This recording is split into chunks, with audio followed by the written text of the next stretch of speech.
अस्सलाम वालेकुम व्यूअर्स, मैं हूं मलिक अली और आप देख रहे हैं मेरा यूट्यूब चैनल मलिक अली से। व्यूअर्स, मैंने कल ही कहा था कि क्वेटा को आगे नहीं आना चाहिए और वही हुआ जो मैंने कहा था कि क्वेटा कल का मैच हार गई। और उसकी वजह भी मैंने आपको बताई थी कि क्वेटा कोई ज़बरदस्त किस्म की परफॉर्मेंस नहीं दे रही थी।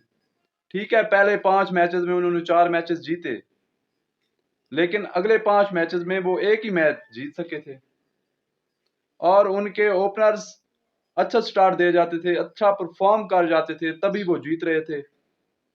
एक मैच उन्होंने अकील की वजह से जीता, एक मैच उन्होंने रदरफोर्ड की वजह से जीता।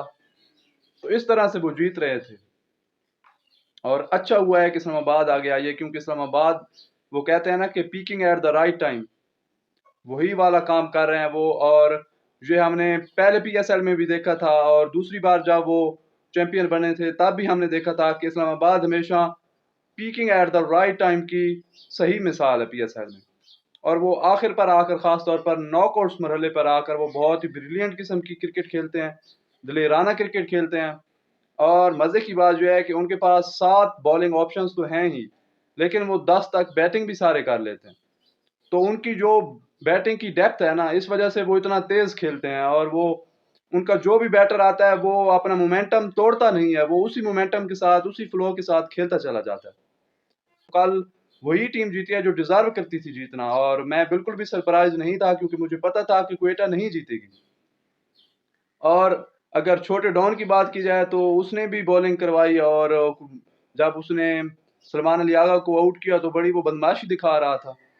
तो उसे कोई बताए कि हैजलवुड को हम अगर बुला लें तो फिर तुम्हारा क्या हाल होगा।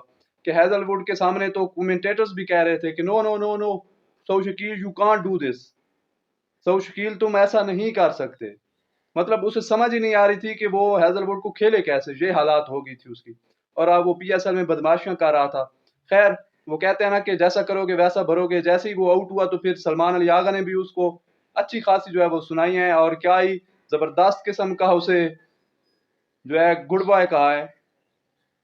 तो इन दोनों ओपनर्स ने जो है उन्हें मैच जितवाना था, लेकिन अनफॉर्चुनेटली उनके दोनों ओपनर्स ही आउट हो गया। और खास तौर पर इमाद वसीम की यहाँ पर तारीफ करनी बनती है कि वो इमाद वसीम, जिस पर बहुत तनकीद की जा रही थी, लेकिन उसने बताया है कि वो एक इंटरनेशनल प्लेयर है, वो एक एक्सपीरियंस वाला प्लेयर है। और उसने बताया है कि उस जैसा ऑलराउंडर नवाज कभी भी नहीं बन सकता। उसने बताया है कि मैं हैरान हूँ, या चाहे जो भी नए लड़के आ जाएं, वो T20 का बेस्ट ऑलराउंडर है। और अब भी पाकिस्तान को T20 वर्ल्ड कप में इमाद की ज़रूरत है।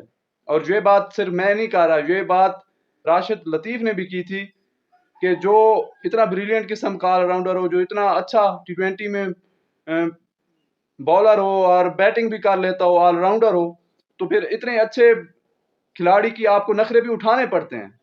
और उन्होंने कहा था कि पीसीबी को पूरा जोर लगाना चाहिए और उनसे बात करनी चाहिए कि इमाद वसीम किसी तरह रिटायरमेंट वापस लें और वो पाकिस्तान की नुमाइंदगी करें T20 वर्ल्ड कप में। और इमाद वसीम ने खुद भी कहा है कि अगर शाहीन मुझसे बात करेगा, या खैर उसने की होगी बात, तो उसने कहा है कि मैं रिटायरमेंट वापस भी ले सकता हूं। तो ये बहुत अच्छी बात है, और आप भी दुआ करें कि इमाद वसीम जैसा बैट्समैन जो है, और खासतौर पर ऑलराउंडर जो है, सॉरी, वो अगर पाकिस्तान टीम में आता है तो ये बहुत अच्छी बात है। और आज बाबर आजम का दोबारा से मैच है, और बाबर वर्सेस शादाब खान। तो ये बहुत मज़े की जो है वो हमें मुकाबला देखने को मिलेगा और मज़े का मैच देखने को मिलेगा। लेकिन मेरा दिल धक धक कर रहा है। मैंने आपको बताया था कि बाबर आजम बेशक पीएसएल में सबसे ज्यादा रन बना चुका है, Babar Azam is ruling the PSL right now. लेकिन मसला यह है कि वो एक बदकिस्मत कैप्टन है, और बाबर का और हर हर्ट्स ब्रेक्स का जो चोली दामन का साथ है। तो आज फिर आप हर्ट्स ब्रेक के लिए जो है वो तैयार हैं, लेकिन साथ साथ में आपने दुआ भी करनी है कि बाबर आजम जो है वो जीते, पीएसएल का फाइनल जो है वो किंग बाबर और मुर्शिद के दरमियान हो, और हमें एक अच्छा मैच देखने को मिले। और यहाँ पर मैं आपको ये भी बता दूं कि पीसीबी अब ये भी सोच रहा है कि हो सकता है फाइनल के लिए वो ग्राउंड भी तब्दील कर दें, क्योंकि आपको पता है कि कराची वाले तो इतने मूडी हैं, और पता नहीं उन्हें क्या मसला है कि ना उनकी टीम परफॉर्म करती है और ना वो पीएसएल का नॉकआउट्स में भी, फाइनल में भी वो ग्राउंड नहीं भर पा रहे, हालांकि उनकी करोड़ों में आबादी है। तो पीसीबी के लिए ये बहुत बड़ा जो है वो दर्द-ए-सर बना हुआ है कि किस तरह से ग्राउंड्स को फुल किया जाए। तो हो सकता है कि पीएसएल का फाइनल आपको किसी नए ग्राउंड में, खास तौर पर लाहौर में हो सकता है आपको देखने को मिल सकता है। ملتے ہیں نیکسٹ ویڈیو میں، تب تک کے لیے اللہ حافظ.